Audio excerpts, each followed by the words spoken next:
Thank you, Jacques. Good morning, everyone. I am Phillip Tjale from WWF South Africa. I work for WWF as a Fisheries Improvement Project Coordinator. It's a long term, but basically I'm just a project coordinator for WWF, for what we call Phillips. And I'm here to introduce to you a new project, the early warning system that we will be implementing here in your background in South Ghana.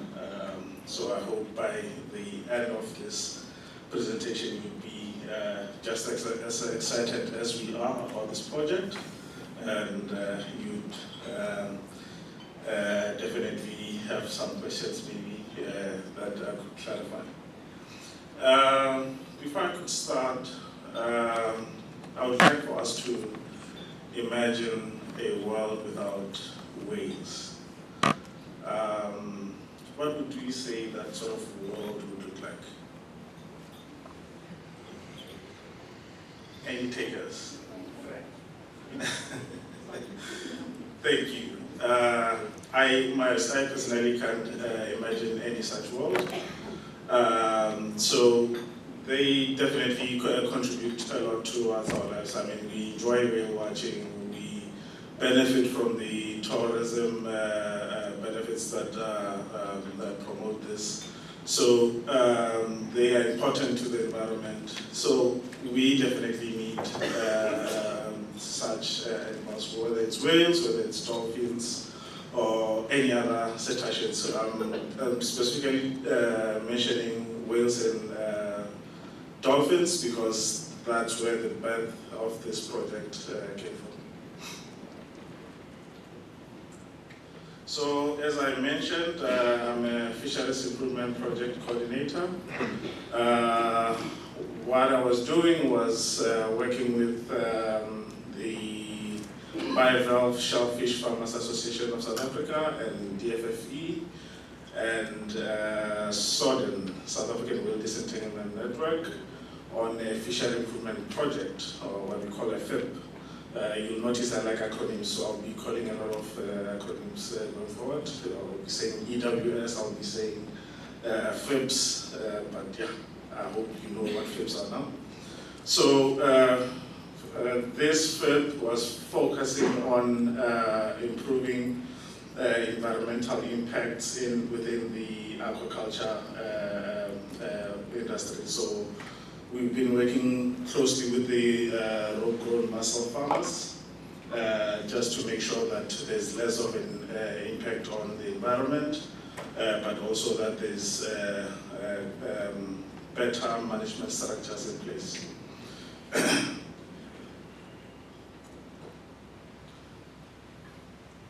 So as I mentioned, we focused a lot on those environmental impacts. And one of the things that we looked at, of course, was the potential risks that are involved in the benthic habitat. And then we also looked at the impact on the environment holistically. So as you can see with that image, I specifically put that image there because there's seabeds also involved there. So it looks at the whole array of things, from biofouling risks to interaction with seabirds and any other endangered, threatened, or protected species. So the other aspect which led to the birth of this project was trying to find out what sort of risks are involved in the interactions with any endangered, threatened, and protected species, of which we actually had a case with a whale back in 2021. There was a whale that was entangled here, and unfortunately it resulted in a fatality, and that's where we needed to start making improvements and make sure that that sort of a thing doesn't happen again.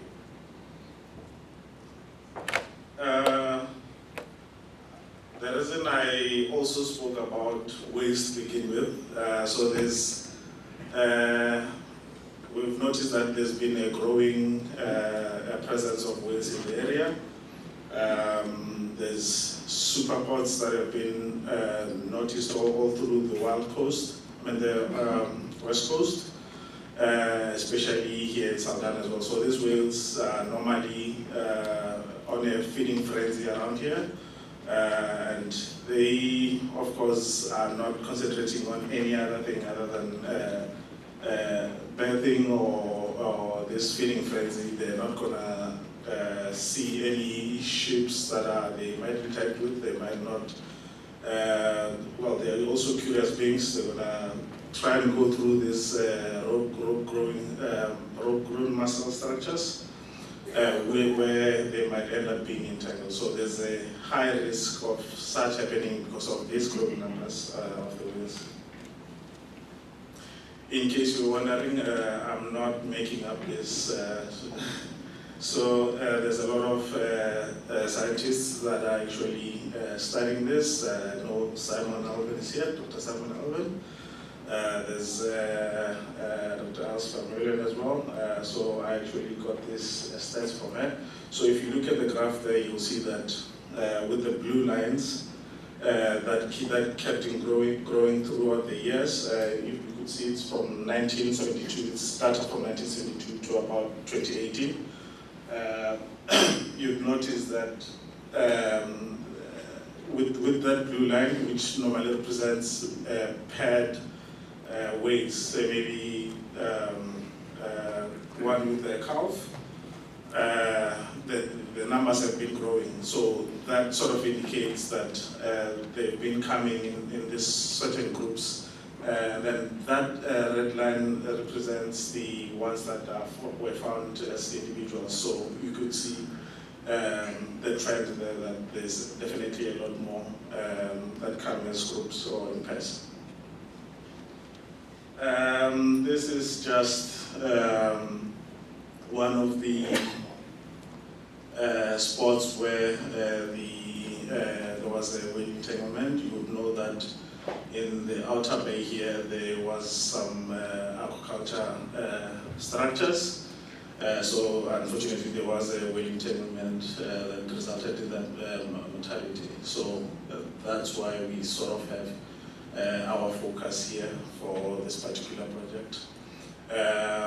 We obviously engage South African Whale Disentanglement Network. They mentioned that there's been about 9 whale entanglements just within Saldanha, and 2 of those have resulted in fatalities.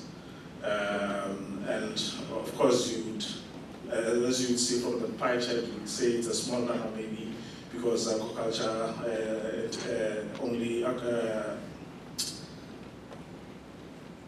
only contributes to like 2% of all the entanglements.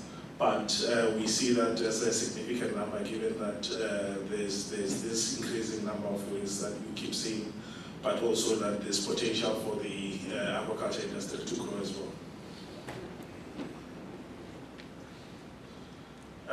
Just a few pictures of these chaps freely swimming, having a nice time with their feeding frenzy, and they're not even aware of these vessels that are coming here, which would easily end up in ship strikes.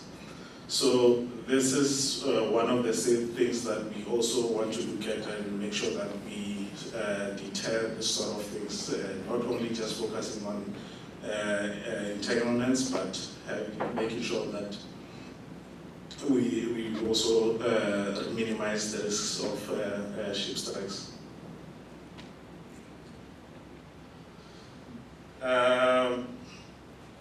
Of course, it doesn't look good.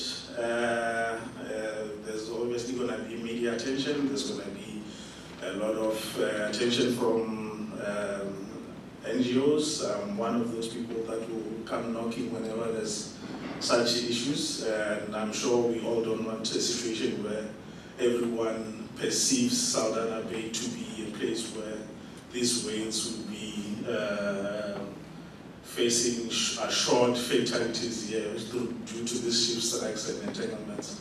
So these are some of the things that we want to change so that we don't attract that sort of image in this area, and that we continue benefiting from all these intentions or the presence of all these organisms here that contribute towards the healthy environment here. So we partnered with Vodacom because we had this idea that we had to do something. Somehow we had to intervene, but how can we intervene? There's various methods that we can intervene with. One of them is using high technology methods, such as in this project where we'll be utilizing cameras and acoustic hydrophones so that we monitor any whale or basically all cetacean movements within the bay. I know I keep calling out whales and dolphins and everything, but we actually don't want to limit this project. So any form of animals that are in the bay that we actually need data on, and we need to understand those type of animals, what the numbers are, what they contribute towards here. This system will help with that sort of a thing. And obviously the entanglement issue that we had shouldn't repeat, so this will help. So I keep saying early warning system, I keep saying cameras, but what is that? What am I talking about? So we want to use thermal imaging cameras. So they'll be using infrared, there'll be a normal interface for high definition that can detect whales or any cetaceans or basically any other mammals in the bay at any time of the day. So it wouldn't have to depend on human sightings. I mean, there's errors that could arise from that. I mean, if I'm on my phone for whatever amount of time, or if I've left the place maybe where I normally am, I wouldn't see all these things. But machines have the ability to continue monitoring 24/7. And if we partner this with AI technology, then it's able to detect this animals quicker and sort of give us an early alert of some sort. So what we decided to do was that once this AI technology recognizes any cetaceans in the vicinity of the bay, it issues out real-time alerts through SMSs and emails to all the relevant authorities so that there's an earlier response to any entanglement. So with that AI software, we'll be able to demarcate a certain area where maybe we see that there's certain movements of these whales or dolphins or anything that we see around that. You'll be able to point out to exactly where that animal would be, and then we would know how to react based on that sort of information. This will also use a 2-channel hydrophone. What that means is that we will be able to set a wider range for detecting these frequencies that these animals emit. So you have your low frequency emitting organisms, and then you have your high frequencies as well. So we want to cover a range of between 0 and 500 hertz. And within that range, whether it's some whale songs, I mean, these animals communicate, whether it's for medicine purposes or just communication, we will be able to detect those sort of sounds through passive acoustic monitoring, and then which will activate the system. And what we did is we tried to link that with the emergency response protocol that is already in place here in Saldanha. So if you are in any way aware of how the emergency response protocol is set up, there's certain respondents that are the first to come whenever there's some sort of entanglement or anything like that. So this is to trigger that response protocol earlier, because what we realized with the whale that died back in 2021 was that the time it took to respond to that whale was just too long. So that whale could have been saved, it could have been disentangled and freed, but because it took just too long for people to respond, then yeah, it led to that fatality. So this system wants to mitigate that risk to ensure that every time there's a whale in the bay, it issues out those alerts to notify everyone that be on high alert, there's a whale in the bay. I know possibly you might be already excited about the possibility of benefiting from this equipment, but I hope that you keep that enthusiasm when it gives you those warnings every 30 minutes when there's a whale in the bay.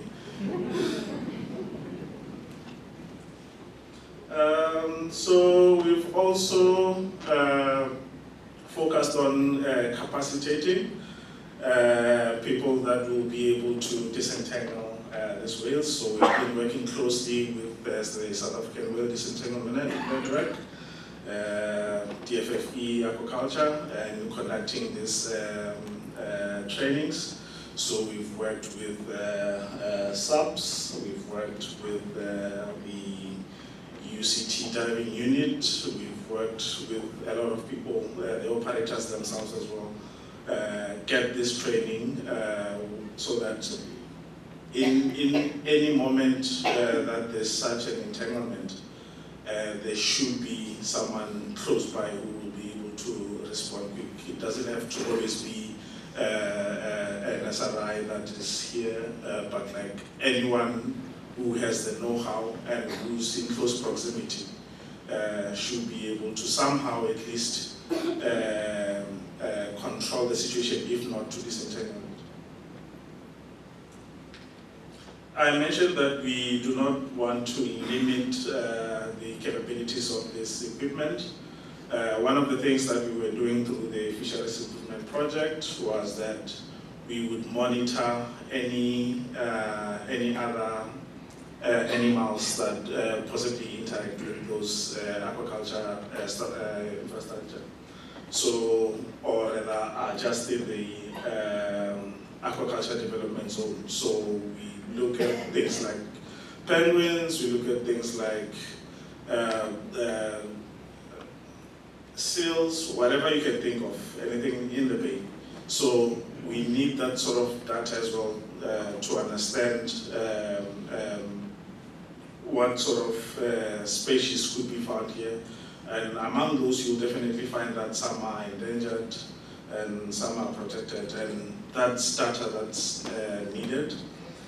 Already there's people that are collecting this data, but we need to sort of validate that through this system that will obviously be recording 24 hours.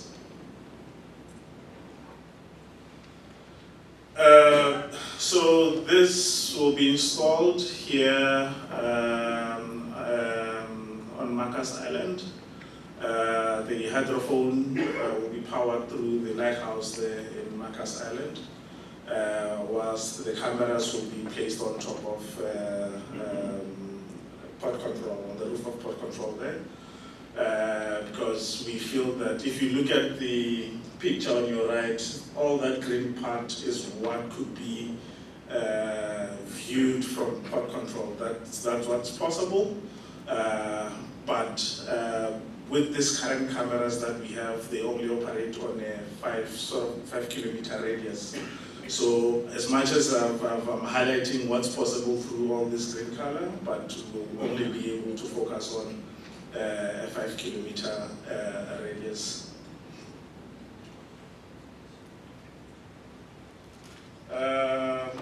I didn't want to bore you with a lot of scientific or technical stuff about those equipments that we'll be using for EWS, but I hope you got a picture of what the project aims to do and the type of equipment that we'll be using.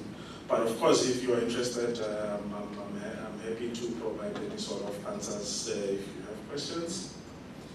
So far we've conducted a feasibility study, and that was done by C-Search, Dr. Salman Alman, I'm sure he's somewhere here around.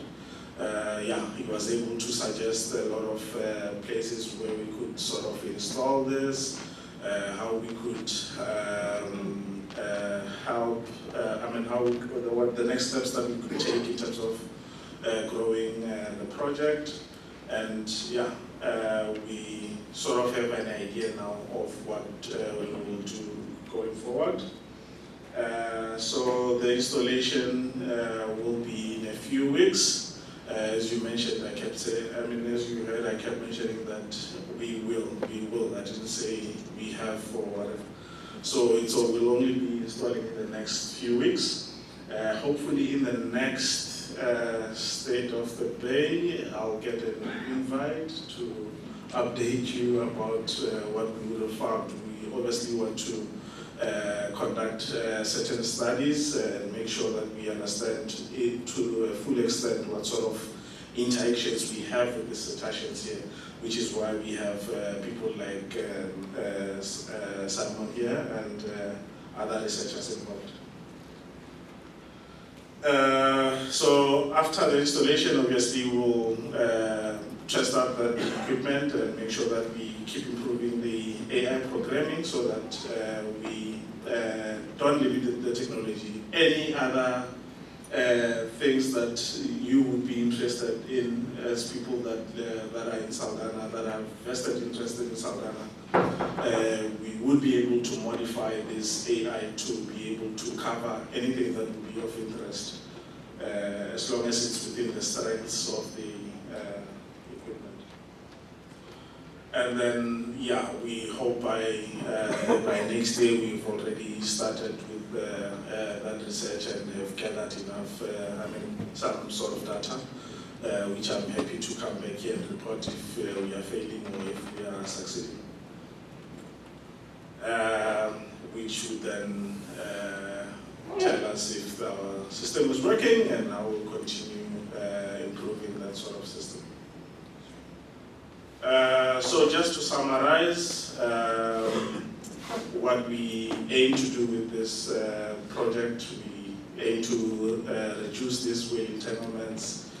We hope to reduce ship strikes, and we hope to understand a bit more about the animals that are in the area here, be it your marine mammals or any other form of animals that could at least be detected by these cameras or the other. This is a video of the system.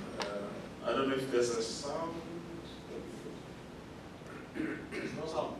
No. Oh, it's unfortunate, but maybe just some visuals to see how the system would work.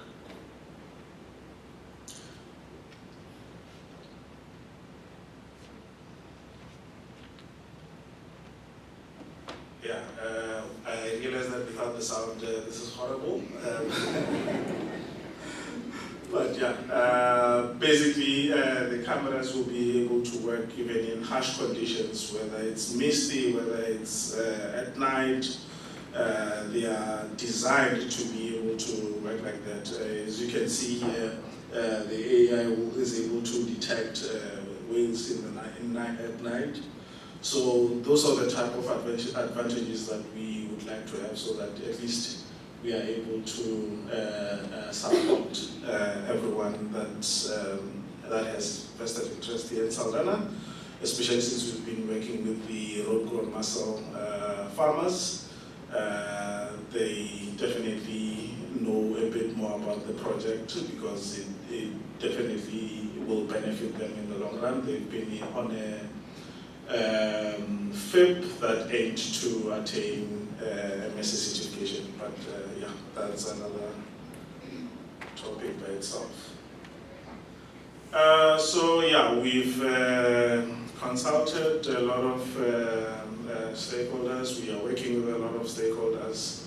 You can see we have DFFE that we normally work with during those in disentanglement trainings throughout the FIP and throughout this project as well. We hope to work with them. Transnet will be hosting those equipments. Vodacom is funding, and everyone, there's a lot of people involved. I haven't even included some of them here. But yeah, this is a project that hopes to benefit everyone in Saldanha, and I hope that we will have more participation from anyone interested in gaining from this equipment. And this is where I will end. Sorry for putting you to sleep. It's time for your tears. Thank you.